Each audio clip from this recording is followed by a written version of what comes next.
Hello అండి, అందరికీ నమస్తే. ప్రస్తుతం మనం బీజేపీ భవన్‌లో ఉన్నాము. అయితే ప్రస్తుతం మనతో పాటు అంటే మనం తెలంగాణలో జరిగే కొన్ని ఇష్యూస్ గురించి మాట్లాడుకుంటే, ఇప్పుడు రాజకీయాలు పాలనను వదిలి ఇటు వ్యక్తిగతంగా వెళ్తున్నట్టు మనం చాలామంది గమనిస్తూనే ఉన్నాం. దీని గురించి మనతో మాట్లాడడానికి ఇక్కడ స్టేట్ సెక్రటరీ మనతో పాటు ఉన్నారు. సార్ నమస్తే సార్. నమస్తే అమ్మా. సార్ ఇప్పుడు ప్రస్తుతం తెలంగాణలో ప్రజలు అనుకుంటున్న మాట ఇది ఏంటంటే, అసలు పాలన వదిలేసిండ్రు, ఎప్పుడు వాళ్ళంతట వాళ్ళే తిట్టుకోవడమే జరుగుతుంది. ఈ మధ్య కార్యకర్తల మీద దాడులు కూడా చేస్తున్నారు, వాళ్ళ కార్యకర్తలు వీళ్ళ కార్యకర్తలు. అయితే మీరేమంటారు? కాంగ్రెస్ పార్టీ వస్తేనే ఈ పని ఉంటుంది. కాంగ్రెస్ పార్టీ వస్తేనే రాజకీయాలు ఎక్కువ ఉంటాయి, పరిపాలన తక్కువ ఉంటుంది. అందుకోసం లెస్ పాలిటిక్స్ మోర్ గవర్నెన్స్ అనేది ఉండాలి. ఇప్పుడు more politics less governance Congress party యొక్క సహజ నైజం అది. కాబట్టి నేను దాన్ని పెద్ద సీరియస్ తీసుకోవట్లేదు. కాంగ్రెస్ పార్టీ ఇట్లాగే ఉంటుంది, ఇట్లాగే ఉంటుంది కూడా ఇప్పుడు కూడా. అందుకోసమే కాంగ్రెస్ కరువు నివారణ విషయంలో కానీ, కరువు సందర్భంగా తీసుకోవాలి చర్యల విషయంలో కూడా కాంగ్రెస్ పార్టీ అటువంటి తప్పుడు అడుగులు వేస్తుంది. కాబట్టి కాంగ్రెస్ పార్టీకి సమాధానం ప్రజలు చెప్పాల్సిన సందర్భం వచ్చినప్పుడు చెప్తారు. అండ్ ఇప్పుడు కంటోన్మెంట్లో దివంగత లాస్యనందిత చనిపోయారు కాబట్టి ఆవిడ తరపున వాళ్ళ చెల్లి నిలబడుతున్నారు. ఇటుపక్క ఆల్రెడీ బీజేపీ తరపున ఓడిపోయిన శ్రీ గణేష్ ఎవరైతే ఉన్నారో ఆయన ఇప్పుడు కాంగ్రెస్ నుంచి పోటీ చేయబోతున్నారు. మరి బీజేపీ నుంచి ఎవరు పోటీ చేయబోతున్నారు? ఆల్ ఇండియా పార్టీ డిసైడ్ చేస్తుంది.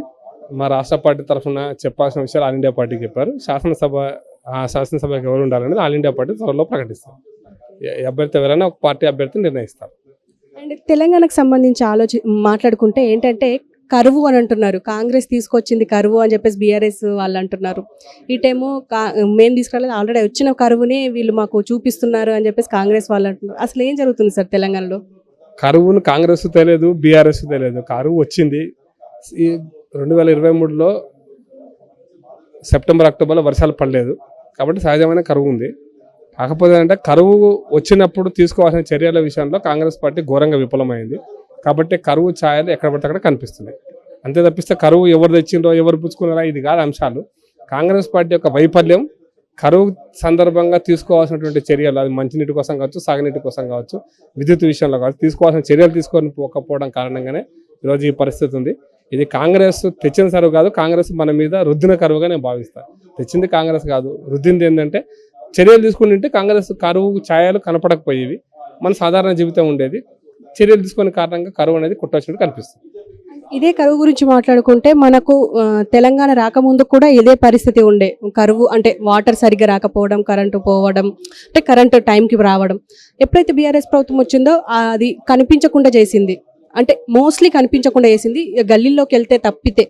అలాంటిది ఇప్పుడు కాంగ్రెస్ మాత్రం ఇలాంటివి ఏం చేయకుండా మొత్తం బయటికి బహిర్గతంగా కనిపించినట్టు చేస్తుంది. అంటే విఫలం అనుకోవచ్చు అంటారా?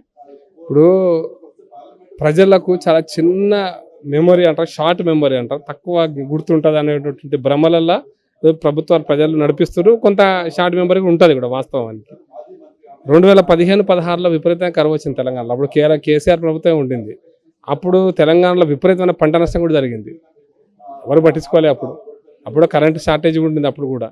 కాబట్టి మనం ఇప్పుడు 15-16 కరువును మనం గుర్తు చేసుకోలేదు. ఎందుకంటే 10 ఏళ్ళు గడిచిపోయింది, ఎవరికి గుర్తులేదు. ఇప్పుడు 20 ఏళ్ళు 30 ఏళ్ళలో 20 ఏళ్ళలో గుర్తు కూడా ఉండదు 10 ఏళ్ళ కింద ఏం జరిగిందని. కాబట్టి కరువు అనేటువంటిది ఇండియన్ మెటీరియలాజీ డిపార్ట్మెంట్ యొక్క దీని ప్రకారం కూడా ప్రతి 4 ఏళ్ళకి ఒకసారి కరువు వస్తుంటుంది.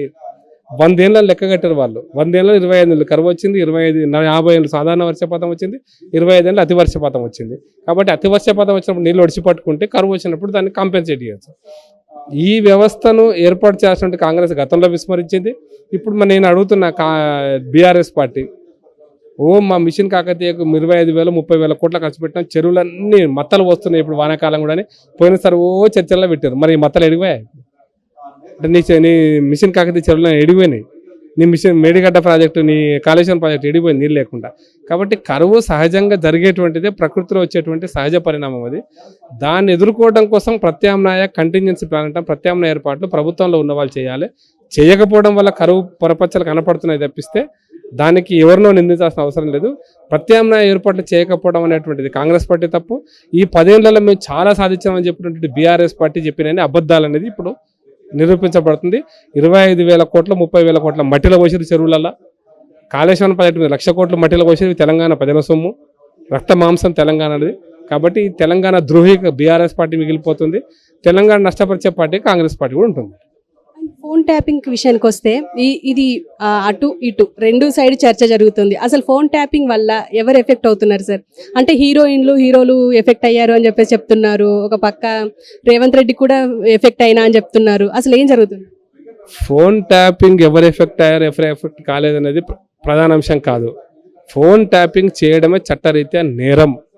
కాబట్టి చేసింది ఎవరు, చేపించింది ఎవరు, ఈ విషయాలు బయటికి రావాలి. అందుకోసం లోతైన దర్యాప్తు జరపాలని మేము డిమాండ్ చేస్తున్నాం. వీళ్ళు దాన్ని లోన్ అవుతుంటే సహజంగా ఒక ఏమంటారు పిచ్చని చేతిలో రాయబడ్డ తర్వాత ఎవరిని కొడతారో ఎవరికి తెలియదు. అట్లా పిచ్చని చేతిలో రాయి ఇచ్చింది ఈ ప్రభుత్వం. ఇచ్చిన ప్రభుత్వానికి తప్పు, ఆ పిచ్చని చేతిలో రాయి తప్పు. కాబట్టి ఆ ఇద్దరి మీద చర్య తీసుకోవాలని మేము డిమాండ్ చేస్తున్నాం. అప్పుడున్న ప్రభుత్వ అధికారులు కానీ అప్పుడున్న ప్రభుత్వ యంత్రాంగంలో ఉన్నటువంటి ప్రభుత్వ పెద్దలు కూడా ఇద్దరు బాధ్యులే. కాబట్టి పిచ్చని చేతిలో రాయిని వీళ్ళు ఇచ్చిండ్రు, తీసుకొని వాడు ఇష్టం విషయంలో కొట్టిండు. కాబట్టి ఎవరిని కొడతాడనేది మీరు చెప్పి కొడతాడు ఎవరన్నా? చూస్తుండు నాయకులు కనపడ్డది, నాయకులతో పాటు ఇంకెవరో కనపడ్డారు, అందరిని వేసేసుకున్నాడు. కాబట్టి వారికి అటువంటి అవకాశం కల్పించినటువంటి ప్రభుత్వాన్ని తప్పు, ప్రభుత్వ పెద్దలు తప్పు. వాళ్ళ మీద ముందు చర్య తీసుకోవాలి. ఇచ్చిన పచ్చగల గురించి మనం ఆలోచించాల్సిన అవసరం లేదు. మోడీ ఈడీ బోడీ అని చెప్పేసి కేటీఆర్ అన్న విషయం మనందరికీ తెలిసిందే. ఇప్పుడు కవిత అరెస్ట్ వల్ల భయపడ్డారు అనుకోవచ్చు అంటారా? కవిత అరెస్ట్ భయపడలేదని దాని గురించి పెద్ద కామెంట్ చేయడం. కానీ వస్తే రాని, ఈడీ వస్తుందా చూసుకుందామన్న ముఖ్యమంత్రి ఈడీ గుండా కనబడతలేడు, నోరిప్తలేడు. ఈడీ బోడి అన్న కేటీఆర్ కనబడతలేడు. కాబట్టి ఇవన్నీ వాళ్ళ గురించి అనవసరం. నేను కవిత గారు ఒకవేళ నిర్దోష ఉత్తరాలు రాసి రాజకీయాలు చేయకుండా పిచ్చి రాజకీయాలు, ఉత్తరాలతోటి సమస్యల పరిష్కారం నిజంగా నిర్దోషి అయితే కోర్టు ముందు చెప్పు. నువ్వు నిర్దోషివా దోషివా నిర్ణయించే న్యాయస్థానాలే. కాబట్టి న్యాయస్థానాల ముందు తమ వాదనలు వినిపించాలి, న్యాయం పొందాలి. తప్పిస్తే ఉత్తరాలు రాసి చిల్లర రాజకీయాలు చేయడం మంచిది కాదని అభిప్రాయం. ఒకటే లాస్ట్ ఫైనల్ సార్, ఏంటంటే రేవంత్ రెడ్డి ఈ పార్లమెంట్ ఎన్నికల తర్వాత ప్రభుత్వాన్ని కూలగొట్టుకుంటాడు అని చెప్పేసి బీజేపీ నాయకులే అన్నారు. కిషన్ రెడ్డి కావచ్చు, లక్ష్మణ్ గారు కావచ్చు. అయితే పార్లమెంట్ తర్వాత ఆయన బీజేపీలో చేరుతారని కూడా బీఆర్ఎస్ వాళ్ళు ఆరోపిస్తున్నారు. అసలు ఏం జరగబోతుందంట? అంటే ఆ ప్రకటన వెనుక ఉద్దేశం ఏంటంటే కాంగ్రెస్ పార్టీలో రేవంత్ రెడ్డి అసహనంతో ఉన్నాడు, అభద్రతతో ఉన్నాడు. కాబట్టి కాంగ్రెస్ పార్టీలో 12 మంది మంత్రులు 12 వర్గాలకు ఉన్నారు. కాబట్టి వాళ్ళు కలిసి ఉండలేరు అనేది గతంలో చెప్పింది, ఇప్పుడు కనపడుతూనే ఉంది. మస్తు కనపడుతుంది. కరువు నివారణ తీసుకపోవడం కూడా అదే కారణం కూడా. కాబట్టి వీటన్నిటిని చూస్తున్నప్పుడు పార్లమెంట్ తర్వాత జరగబోయే పరిణామాలు కనపడతాయి. కాంగ్రెస్ పార్టీ జాతీయ రాజకీయాలలో బలపడదా అంటే ఇది బలహీనంగా ఉంది. ఇంకా బలహీనపడే అవకాశం కూడా ఉంది. బలహీనపడ్డప్పుడు రేవంత్ రెడ్డి బలవంతుడు కావచ్చు. ఔరంగజేబ్ బలహీనపడ్డాక ఆసఫ్ జాయిలు రాజ్యం చేసుకున్నట్టుగా హైదరాబాద్ నిజామును, ఢిల్లీ సుల్తాన్లు